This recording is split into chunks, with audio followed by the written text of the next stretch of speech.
damos início a essa mais uma atividade de LEA, a Universidade do Futuro, que nasceu numa boa conversa entre a Durgues, nossa associação de empresas, tive orgulho de estar entre os 40 primeiros fundadores lá algum tempo atrás, de pensarmos de como fazer uma reflexão tranquila sobre perspectivas da universidade, né? Muitas vezes no nosso dia a dia, ou nos nossos embates, ou nas nossas eleições, fora esses espaços, pouco se tem discutido esta ideia de como vai ser a universidade para amanhã, para depois de amanhã, para o quadro do futuro.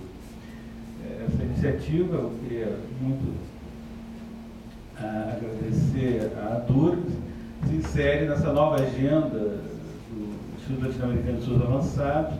Nós temos às quintas-feiras o ciclo de estudos, o ciclo de conferências, estudos avançados em ciências e humanidades. Nós temos às terças o ciclo de cinema com a ProResc. Nós temos essa atividade, são as quartas-feiras. Está chegando, a partir de maio, o museu, uma atividade com o Museu da Luz, denominada Construindo Saberes, e estamos fazendo conferências, tivemos visitas. Semana passada, tivemos a visita do professor Pedro Espanha, do Centro de Estudos Sociais da Universidade de Coimbra. Na segunda-feira, será recebido pelo senhor reitor, o diretor da ONU, Jerônimo Melon, que trabalha sobre reforma no setor de segurança na ONU e a questão dos direitos humanos. E teremos ainda no final uma reunião de trabalho com o professor Alfredo Tega, do Instituto de Epistemologia Complexa de Garmorin, de Paris. Então, eu queria muito agradecer a presença de todos. Está sendo transmitida essa sessão, nós estamos gravando, estará nos sites da Durgues, nos Facebooks. Nós trabalhamos, então, com a construção de um público, com aquela missão do professor de, aos poucos, nós criamos novas ideias, e essas ideias virarão realidade. Antes de apresentar o professor Dalmar, eu passaria a palavra à professora Maria Brito. Boa tarde a todos. Boa tarde aos companheiros da mesa. Em primeiro lugar, eu quero agradecer a honra de ter sido procurada pelo professor José Vicente com a proposta de fazer esse ciclo de palestra que pretende abordar o estudo, o pensamento do que é a universidade hoje e o que é a universidade do futuro. Eu tenho por hábito, quando eu quero analisar o futuro, olhar o presente e, sobretudo, olhar em que situação, qual é o meu contexto, o passado. Nessa discussão, a nossa base vai ser o nosso foco principal na universidade brasileira. E olhando a universidade brasileira, no contexto mundial, nós precisamos primeiro colocar que ela foi criada por um ato político em 1920.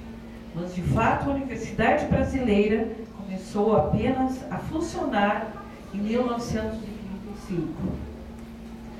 Essa juventude da universidade brasileira, ela fica mais evidente quando nós olharmos como que ocorreu o aparecimento das universidades no mundo. Nós temos a data de 972, por aí, como a data da criação da primeira universidade que se tem conhecimento, que é a Universidade Al-Azhar, no Cairo.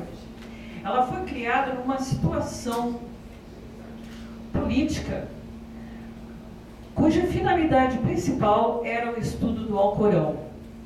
Posteriormente foi criada em 1080 a Universidade de Bolonha, sendo seguida por outras universidades que hoje nós conhecemos como as grandes universidades, Cambridge, Oxford, Heidelberg, etc. Na América Latina, a primeira universidade foi criada em 1551, que é a Universidade São Marco, em Lima, no Peru.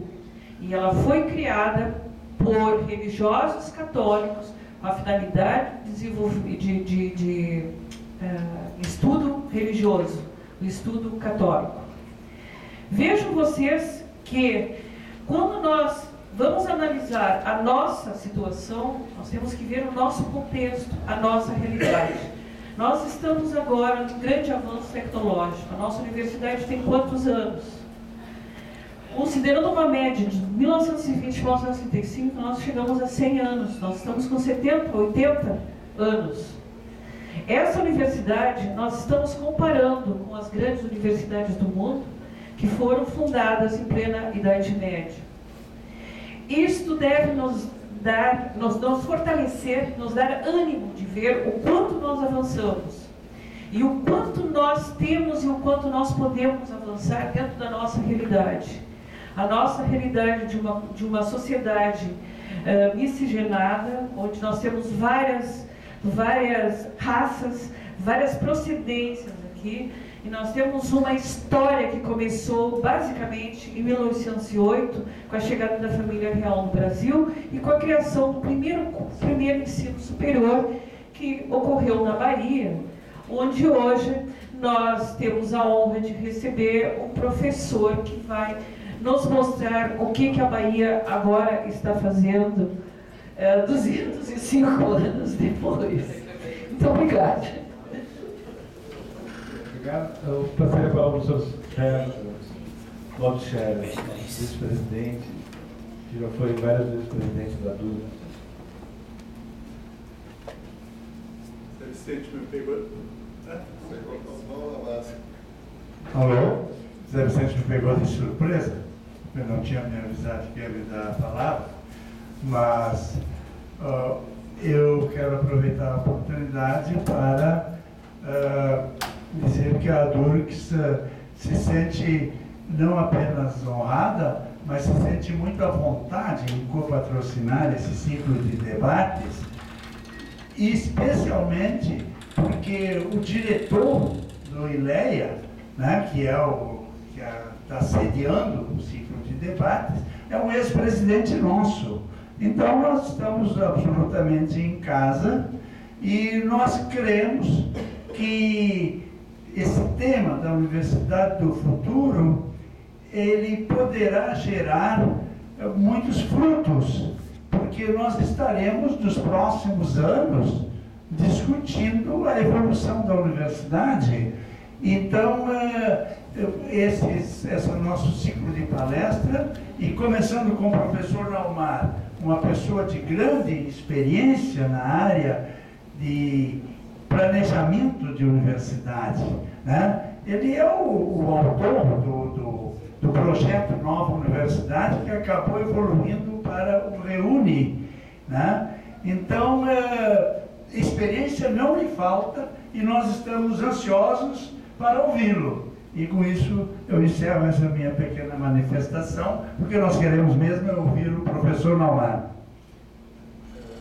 Só para uma saudação, professor, nosso magnífico vice-reitor, professor Rui Lopes. Eu vai ter que me ouvir primeiro aqui, antes de ouvir o Naumar. Pois é. Mas, na verdade, eu quero dar boa tarde a todos, saudar em nome do nosso reitor, Carlos Monteiro Neto, que está em Andifes e por isso não está aqui, faria muita questão de estar, por vários motivos. O primeiro deles, não em importância, mas em ordem cronológica, é o que eu chamaria a ressurreição do ILEA como centro de debates e reflexão na universidade. Né? Nós estamos firmemente imbuídos de fazer, juntamente com o professor José Vicente, que o ILEA seja esse centro de referência na universidade. Para lá de necessário, para lá de importante. Né? E eu tenho certeza, professor José Vicente, que aquelas pessoas que reclamam, principalmente do consumo, que a gente nunca faz nenhuma reflexão na universidade, proximamente estarão aqui, né? Participando conosco, né? Desses debates, porque este é um espaço para debate, esse é um espaço para reflexão, e é por isso que nós estamos fazendo todo esse engajamento, esse estímulo a essa programação, e está de parabéns o ILEA, e principalmente está de parabéns o professor José Vicente. Eu sei que o professor Naumar vai ser apresentado pelo José Vicente, eu vou fazer minha apresentação pessoal do Naumar. Eu conheço o Naumar, primeiramente porque nós temos o mesmo campo de investigação científica. Eu também sou epidemiologista, mas ele é o epidemiologista. Então, a gente sempre bebeu das fontes do epidemiologista, que criou um centro de epidemiologia na Bahia, que é referência nacional, referência mundial. Também conheci o Naumar, antes de conhecê-lo pessoalmente, nas colunas da Folha de São Paulo, né? Já como articulista, como intelectual que é, fazendo a reflexão que hoje ele vai trazer no seu pleno amadurecimento, que tem sido o objeto de sua preocupação sempre, que é a universidade no Brasil. E depois tive assim a honra de participar com ele de algumas das atividades da Andifes, substituindo o professor Carlos Alexandre, né? E aí sim vê-lo em pleno funcionamento, em plena ação como intelectual que é, né? Provocando e promovendo o debate, a reflexão, né? E contribuindo, né? Para que a nossa universidade no Brasil hoje seja a universidade que é, esteja na posição que está, com as expansões que estão ocorrendo, para lá de significativas do ponto de vista político, econômico, histórico, mas principalmente, né, e eu acho que é esse o nosso debate, é sobre a questão do que significa a universidade para o Brasil, esse Brasil novo que nós temos aqui. Não é só a universidade que é nova, mas o Brasil também é novo, e nós temos a responsabilidade de discutir a nova universidade dentro desse Brasil novo. Por isso, não poderia ser melhor a escolha do professor José Vicente do que trazer um intelectual da envergadura do professor Naumar para fazer esse debate com a gente. Muito obrigado. Agradeço as palavras de todos, do professor Rui, da doutora Maria Luísa, do professor Cláudio. Talvez não fosse necessário, mas eu gostaria apenas de recordar que o professor Naumar Monteiro de Almeida Filho é professor titular de Epidemiologia do Instituto de Saúde Coletiva da Bahia, médico, mestre em saúde comunitária, doutor em epidemiologia, doutor honoris causa pela McGill University, do Canadá, e foi professor visitante em várias universidades, Berkeley, Montreal, Harvard. Foi reitor da Universidade Federal da Bahia. Atualmente, ele vai nos falar um pouco sobre isso. Dirige a comissão que está organizando a Universidade Federal do Sul da Bahia. E, além de várias obras na sua área sobre ciência da saúde, sobre desconstrução da epidemiologia, publicado em Buenos Aires, no Brasil, um texto que eu pude ler quando foi lançado, em coautoria com o professor Boaventura de Souza Santos, na Universidade de Coimbra, denominado Universidade do Século XXI para a Universidade Nova, publicado em Coimbra, e mais recentemente com Fernando Seabra Santos, a 4ª edição da Universidade, pela editora da Universidade de Coimbra. Então, eu queria muito agradecer a sua disponibilidade de nos brindar com essa conferência e também a todos os futuros internautas e telespectadores. E eu, então, passaria a palavra ao Sr. Naumar e convido a mesa para posicionar-se lá para melhor apreciar.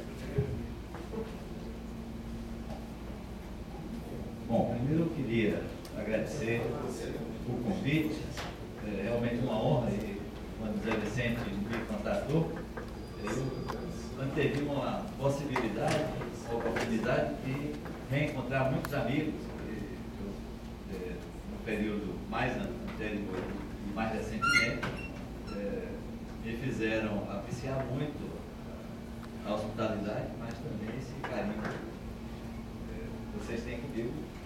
E eu acho que com os baianos em geral, né? Tem alguma sintonia gaúcho-baiano, tem muitos gaúchos lá e alguns baianos menos aqui. Mas eu coloquei como título uma provocação em relação ao tema da Universidade do Futuro, mas a Universidade do Futuro no contexto brasileiro. E vou buscar trazer de um modo, talvez tenha muita coisa para discussão, eu vou tentar condensar algo como uns 40 minutos, fala, pode ser, deve ser 40 minutos, tá bom? E depois a gente conversar. Se você quiser interromper a qualquer momento também, já entrando no debate. A questão principal que estamos levantando é essa pergunta. Se a universidade brasileira está preparada para o desafio de uma conjuntura contemporânea extremamente rica. Agora, essa riqueza se traduz em desafios. E Maria Luísa deu assim, uma apanhada histórica rápida. Eu acrescentaria que talvez a universidade brasileira não seja universitária ainda hoje, apesar de ter nomes ou títulos institucionais dizendo que são universidade, porque ela terá perdido ou nunca alcançou a universalidade que é realmente constituinte do conceito de universidade. O fato trivial de que na maioria das nossas instituições os alunos entram em faculdades ou escolas ou institutos, cursam em faculdades, escolas e institutos, e se formam ou se graduam em faculdades, escolas e institutos, a universidade só cumpre a função de fornecer o CNPJ, ser a entidade jurídica que legitima um documento. Porque os sujeitos, eles não têm pertinência, aderência, identidade e nem entrada na instituição maior. É claro que tem variações muito grandes dessa tese, mas como rede institucional, a maior parte das instituições que se chamam universidades no Brasil não fazem parte dessa linhagem, dessa tradição que trabalha o conceito da cultura universitária como uma integralidade. Então, essa é a primeira provocação. Se a nossa instituição chamada universidade está pronta para esse desafio. Os desafios são epistemológicos. Então, tem uma discussão que tem transitado da crítica à disciplinaridade, à fragmentação, ao modo reducionista de organizar os saberes, a evolução possível da interdisciplinaridade, mas a questão pode ser ampliada em relação à diversidade das matrizes epistêmicas. Não somente discutir se superamos nas formações as disciplinas, ou mesmo os paradigmas, mas se a nossa instituição estará pronta para uma exclusão dos limites, das fronteiras, nos territórios de organização do conhecimento. A outra questão é que teoria social é necessária para a instituição ter essa sintonia com o tratamento das questões do mundo contemporâneo. A teoria social da tradição conservadora, que se contradiz muitas vezes com uma militância política, ou se esse trajeto da tradição à militância, quando eu fiz esse slide, eu cheguei a colocar assim, ultramilitância, porque tem uma radicalidade nessa militância, mas a questão é se essa trajetória ainda não chega ao tema principal, que no mundo de hoje, uma riqueza imensa de matrizes culturais, que convivem, competem, conflitam, mas a instituição universitária tem uma dificuldade, pelo menos no Brasil, mas em outros países também, de lidar com essa riqueza. E o tema da pedagogia. Os educadores não gostam de falar em pedagogia, porque tem uma referência à infância. Mas a pedagogia é uma metáfora, mesmo referida à infância. Então, acho que dá para a gente levantar a questão de pedagogia. Essa questão não tem sido muito tratada. Aliás, a UFRGS é uma das poucas exceções do Centro de Estudos sobre a Universidade que lida rapidamente com essa questão. Mas se fala muito da crítica ao ensino científico, ao produtivismo, a passividade, a moda das pedagogias ativas, mas essa moda das pedagogias ativas não chega à discussão da pedagogia, das formas de ensino-aprendizagem no âmbito universitário. E, aliás, é curioso que mesmo os sujeitos que fazem a crítica das pedagogias passivas nos âmbitos educacionais diversos, não aplicam essa... A crítica não se refere a eles, não são reflexivos nessa... E é um tema que não tem espaço mais aberto a uma pedagogia da autonomia do que o espaço universitário. Em tese, os sujeitos são maduros, são adultos. E a questão que tem sido tratada é muito no plano da formação. A questão de como formar e sujeitos autônomos, quer dizer, do ponto de vista da pedagogia, sujeitos multireferenciados, do ponto de vista da etnodiversidade, e sujeitos interdisciplinares, do ponto de vista de uma epistemologia que supere as fragmentações. Uma resposta já foi, de alguma forma, antecipada. Uma grande novidade, que alguns de vocês já mencionaram, que é a luta por uma arquitetura curricular que tenha pelo menos sensatez. E a arquitetura curricular que nós temos, ela tem tradição. Mas essa tradição, além de deslocada no tempo, acumulou uma série de problemas que eu fico intrigado como ainda persistem esses problemas. E como os sujeitos são cegos aos problemas. Principalmente a questão vocacional, motivacional, formativa. Quer dizer, no sistema que temos, as escolhas dos campos de formação são obrigatoriamente realizadas antes dos sujeitos entrarem na instituição, com um grau mínimo de conhecimento, de informação. Por exemplo, um jovem de 16 anos que tem que tomar a decisão sobre que curso e que escola ele vai entrar. Só que ele vai descobrir o conteúdo lá dentro e não pode mudar, porque o sistema é rígido, o sistema é inflexível, o sistema é judicializado. A entrada é um concurso com as mesmas regras dos concursos públicos.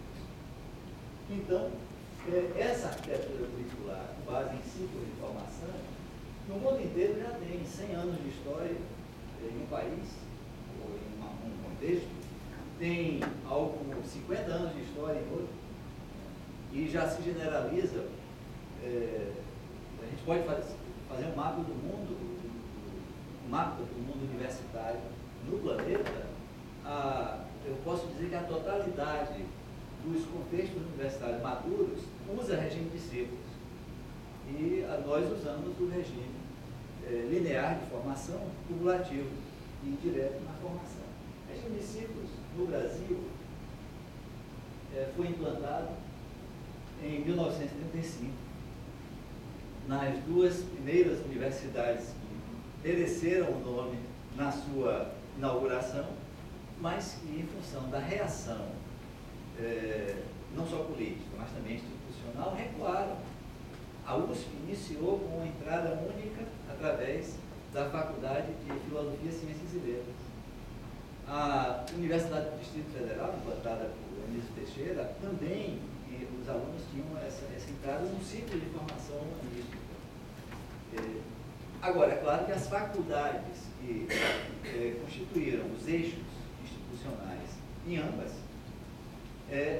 tão logo o movimento de inovação perdeu o ímpeto, recuperaram, e é curioso que se encontra nos dispositivos de inauguração dessas instituições essa definição de arquitetura curricular, e que na prática, 2, 3 anos depois, no caso da UDF, por uma repressão política, claro, do Estado Novo, no caso da USP, por uma retomada do controle do processo curricular pelas antigas faculdades.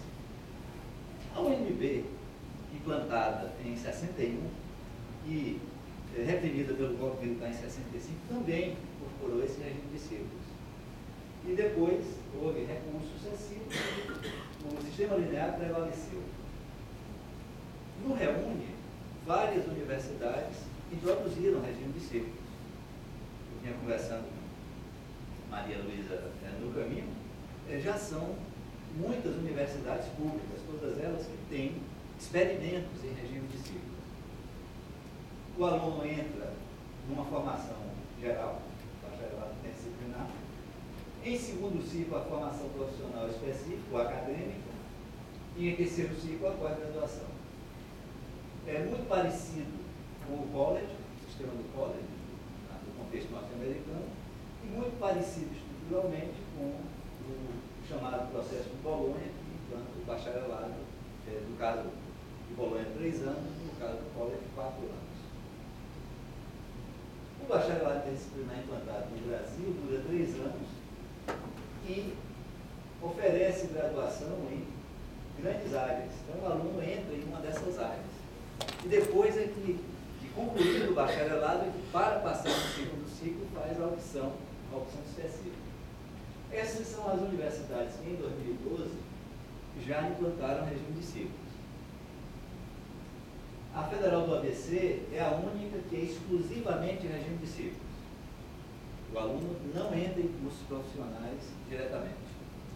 É um projeto que foi construído em conjunto com vários intelectuais, dá uma atuação científica, tecnológica de ponta da SCPC, da Sociedade Brasileira de Física, da ABC, que construíram um projeto de TI em Ciência e Tecnologia.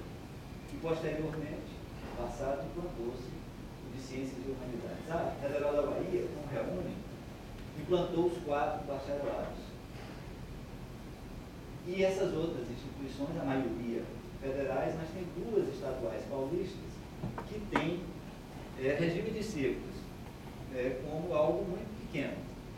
A Unesp tem um único bacharelado em Ciências Exatas no campo de São Paulo, cidade, e a Unicamp tem o Profis. E esse Profis é a raiz do chamado college, que está sendo, os paulistas estão usando a palavra em inglês, né? Que está sendo um debate iniciado lá, porque é a forma como eles estão modulando o programa de ações afirmativas que o governo estadual paulista está propondo, que eles chamam de cotas com mérito, sendo que o mérito é introduzido por uma formação em ciclos para os alunos, e aí que é o problema, exclusivamente do programa de ações afirmativas, exclusivamente os alunos, e numa proporção muito pequena, que é outra coisa. Bom, o que eu queria tomar como discussão é que entender a universidade como um lugar da formação que pode ser reformado. Então, os termos que a gente usa, aliás, a denominação que predomina entre nós é reforma universitária. Todas as grandes transformações universitárias se chamam reforma universitária. E se a gente for pegar a estrutura do conceito de reforma, significa repetir uma forma. Você reforma para restaurar uma situação que, de alguma forma, foi modificada. E eu gostaria de trazer como hipótese para a gente trabalhar o tema de superar essa forma, né? Transformar na etimologia rigorosa não quer dizer modificar somente. Quer dizer, modificar no sentido de ultrapassar, né? Transformar, se ultrapassar uma forma existente. O conceito de formação, que é tomado às vezes até na filosofia da educação como superior, em muitos pontos de vista, a ideia de educação, por sua vez, é superior a uma ideia de transmissão de conhecimento, transformação, formação, é se pensar com ir até mais à frente dessa noção da formação.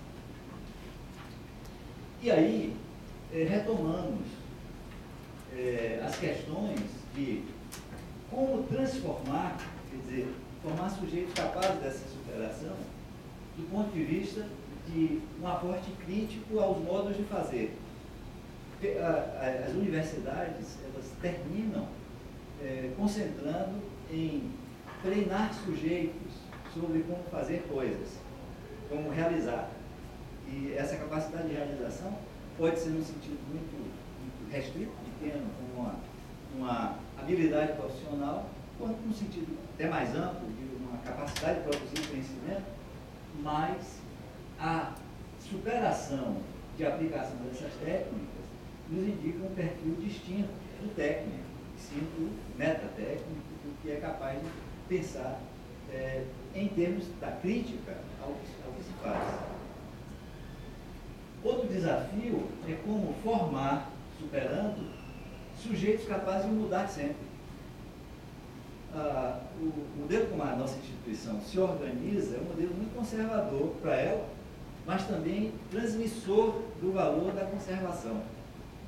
Os sujeitos não são incentivados a mudar sempre, ao contrário, eles são encorajados a, uma vez atingindo um certo perfil de formação, não sair daquele perfil. E o desafio do mundo contemporâneo, talvez mais intenso nesse momento, é a questão da transformação. O mundo contemporâneo se caracteriza pela aceleradíssima transformação, mudança. E como formar os sujeitos superados do ponto de vista de serem capazes de sair das suas matrizes de conhecimento. Quer dizer, não somente escutar outros, mas ser capaz de ultrapassar as fronteiras que separam de outros saberes, de outras referências de construção de mundo. É claro que isso tudo parece muito abstrato, e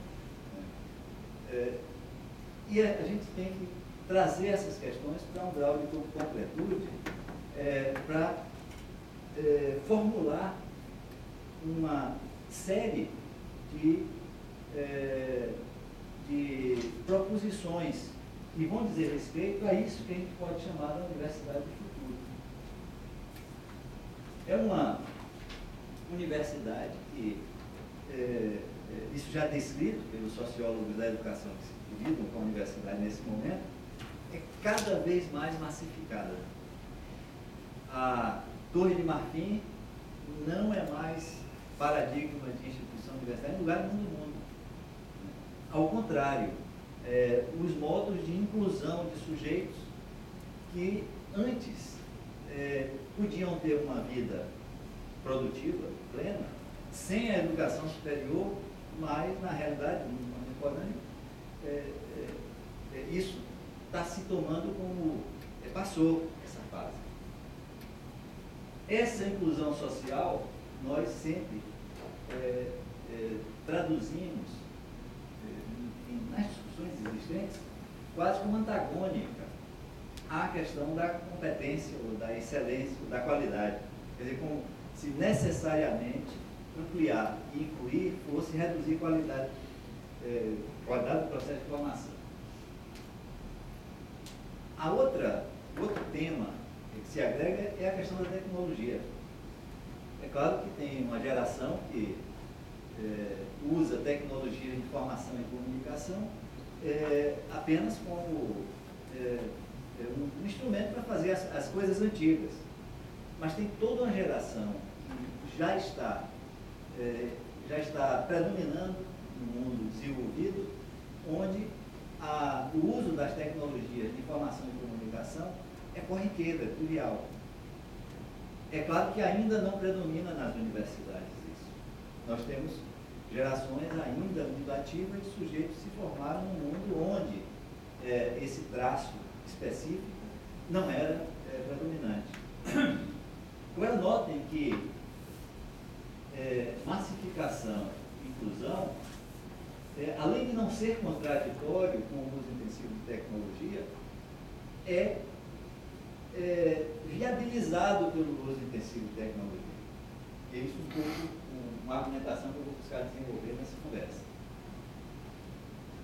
Essa universidade do futuro está se construindo em muitos lugares, ela não está de costas para os outros níveis do sistema de formação. Ao contrário, ela transita, se articula. Eu posso propor, provocativamente, que a Universidade Brasileira, do modo como predominantemente se organiza, ainda está de costas para os outros níveis de formação. Nós passamos décadas protegidos por uma coisa chamada vestibular, que era um exame que servia para designar quem entrava na instituição. E quem entra na instituição entrou por passar no vestibular. O que acontece antes do vestibular não tem sido tomado como importante para a instituição universitária. Tem mudado recente, todo esse esforço, que eu acho que é um esforço estratégico pensado do governo, não da sociedade, mas do governo, de implantar um modelo como o Enem, por exemplo, né, muito na direção de superar essa proteção que a universidade tem. Ainda predomina no Brasil. Essa universidade será uma universidade, já está sendo uma universidade, que se preocupa com a questão pedagógica. Aliás, a questão pedagógica é uma das grandes omissões da formação universitária. Os membros do corpo docente são recrutados não por sua capacidade, competência como professor, são recrutados pelo seu conhecimento sobre os seus assuntos, respectivos conteúdos, e sua capacidade de, muitas vezes, produzir conhecimento. Então, a gente estava conversando um pouco antes aqui sobre toda essa discussão da legislação que está posta, sobre o sistema de seleção de docentes. Eu acho que tem uma discussão que vai até superar, avançar bastante em relação a esses temas das regras formais e legais de recrutamento de sujeitos para as instituições públicas. Mas é uma boa discussão a ser feita. Essa universidade comprometida com desenvolvimento humano e sustentabilidade. É uma instituição, aliás, sempre foi uma instituição internacional, a universidade. Desde Bolonha, quer dizer, na Idade Média, no fim da Idade Média, a rede universitária dava uma cidadania internacional aos sujeitos. Quer dizer, um sujeito como Giordano Bruno, ele passava de um país a outro, de uma universidade a outra, ele tinha salvo-conduto que ultrapassava fronteiras, porque ele ia de um território livre de uma universidade para um território livre de outra. Né? E era uma rede internacionalizada, é claro que patrocinada pela Igreja Católica, mas ainda assim uma rede já internacional desde o seu começo.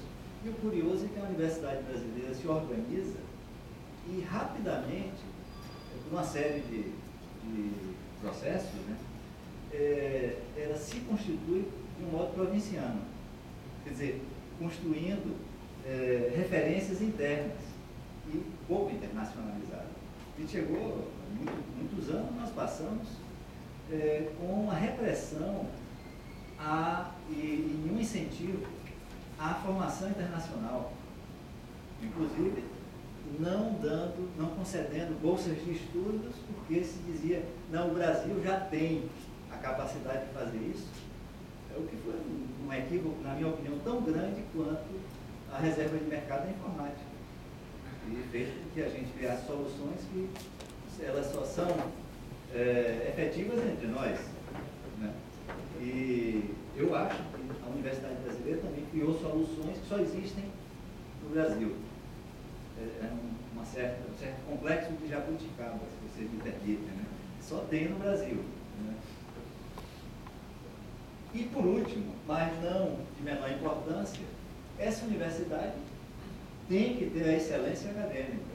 É claro que não tem nenhuma ordem de prioridade aqui, mas de propósito eu deixei por fim, excelência acadêmica, porque tudo isso que se pode traçar como referências para essa instituição mítica, né, tem a questão da excelência acadêmica. Eu acho que a Universidade Brasileira não tem esse compromisso com clareza explicitado. Então, só um exemplo. uma instituição vai se chamar universidade, mas recruta sujeitos não pelo excelente, pelo melhor possível, e sim pelo patamar, pelo piso. Se abre algum processo seletivo, por exemplo, e os sujeitos meramente são aprovados no processo seletivo, tendo vaga, entra. Ao mesmo tempo, nós não temos dispositivos de verificação daquilo que é excepcional. Então, eu posso dizer que é uma instituição que, claro, republicana, pela medianidade. O que é mediano pode. E você não tem formas de avaliação de sujeitos pela capacidade de extrapolar, de quebrar limites, mas tem avaliação pelo mínimo legal. Os probatórios alcançar um piso. Alcançar um piso não é referência de excelência. É referência do mínimo possível que se faz. Então, eu tenho uma discussão que ia ser feita nessa direção. Eu tenho ainda mais 15 minutos, eu vou apresentar assim, o tempo dele. Eu estou envolvido agora, isso já foi mencionado, eu não sei quem teve a ideia, mas eu estou coordenando uma comissão de implantação de uma das 4 universidades federais que o governo Dilma enviou ao Congresso Nacional.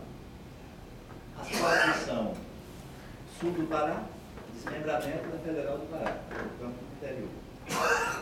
A Federal do Cariri, eu estou indo amanhã conversar com eles sobre isso, que é desmembramento da Federal do Ceará, o campo de Juazeiro do Norte. A do Oeste da Bahia, que é desmembramento da nossa Universidade Federal da Bahia, o campo de Barreiras. E a Federal do Sul da Bahia, que é essa que eu presidindo a comissão de implantação, que não é desmembramento de nada, não tem nada lá. É zero, no bom sentido. Né? Tem todas as dificuldades, porque temos menos quadros do que o ILE, por exemplo, né? Aí não tem nenhuma instalação nem nada, agora ao mesmo tempo não tem ainda ninguém que diga que algo não deve ser feito. Não tem ninguém que diga não a nada. Né? Bom, essa universidade, a Federal do Sul da Bahia, nós, desde janeiro do ano passado, estamos avaliando construindo esse projeto. É claro, a matriz conceitual, esses conceitos, esses nomes, está o Boa Ventura, que mencionaram, Paulo Freire, Pierre Lévy, Alain Coulon, Nísio Teixeira, Milton Santos, históricos. Desse apanhado, nós fizemos uma proposta em 5 pontos. Um deles é muito simples. Mudar o regime letivo. E o regime letivo semestral que temos é uma ficção.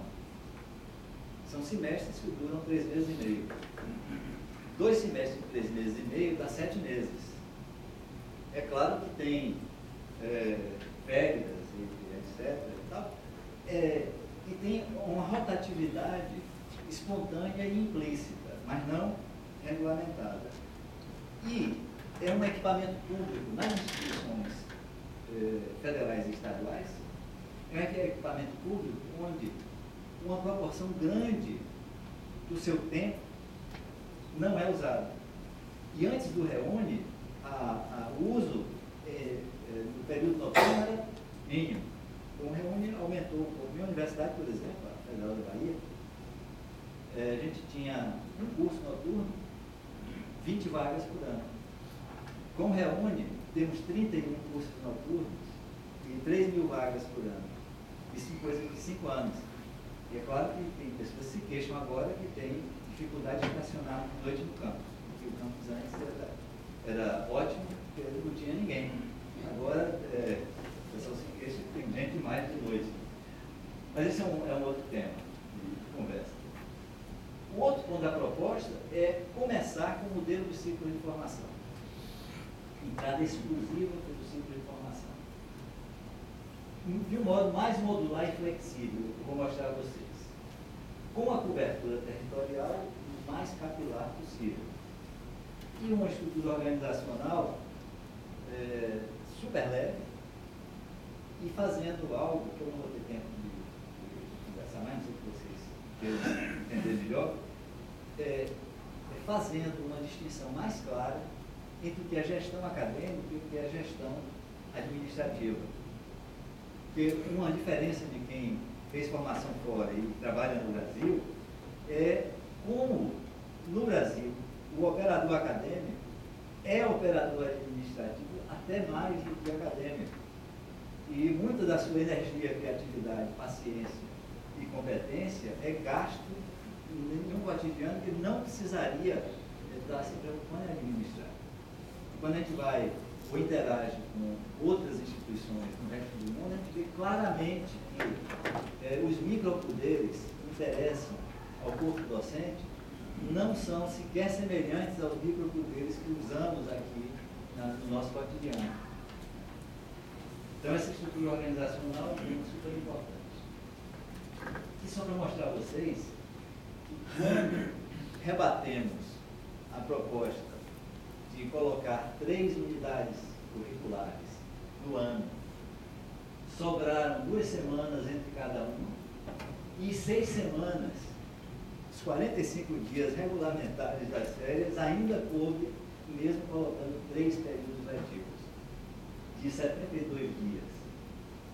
A única acréscimo que fizemos foi o que já se faz no ensino médio privado, que é usar os sábados para avaliação.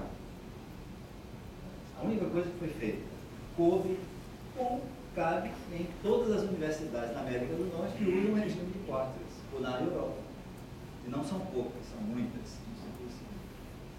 Bom, agora, essa parte mais trivial, eu supero, e 2 pontos de inovação nós queremos adotar. Um é a inovação na estrutura, as arquiteturas curriculares, os programas e conteúdos de cursos. Claro, ciclo de formação. Nessa universidade, o projeto é 3 ciclos. O bacharelado interdisciplinar, a formação profissional e a pós-graduação. O primeiro ciclo é nem SISU de entrada universal dos bacharelados interdisciplinares. Agora, nós recuperamos uma ideia que Vinícius Teixeira, em 1952, defendeu numa audiência do Congresso Nacional dos colégios universitários. A UNE, em 59, 60, 61 e 62, colocou nos seus documentos oficiais como uma demanda, uma pauta política dos colégios universitários. O colégio universitário não é colégio de aplicação. O colégio universitário é, nessa postulação, a entrada na universidade, na formação geral do bacharelado interdisciplinar, em unidades descentralizadas da universidade. Então, a região que vamos cobrir, que é o sul da Bahia, que pega de Ilhéus, de Itacaré, até a fronteira com o Espírito Santo, essa região tem 48 municípios. 32 desses municípios têm mais de 20 mil habitantes. Nós vamos colocar unidades descentralizadas, integradas em rede digital, com tutoria local, e com equipes em rodízio, supervisionando e aplicando instrumentos de avaliação, e os alunos dos municípios que frequentarem e tiverem cursado todo o ensino médio na rede pública, prestarão o Enem e, numa proporção que será regulada por nós, cada 2 ou 3 candidatos, nós abriremos uma vaga. Um município que tiver 300 alunos egressos do ensino médio público vai ganhar um kit de 100 vagas, para que eles façam a competição no Enem com aqueles da sua realidade, do seu circuito. 1.600 horas nessa formação dá o DFGU, Diploma de Formação Geral Universitária. Novidade, não. Estados Unidos tem 2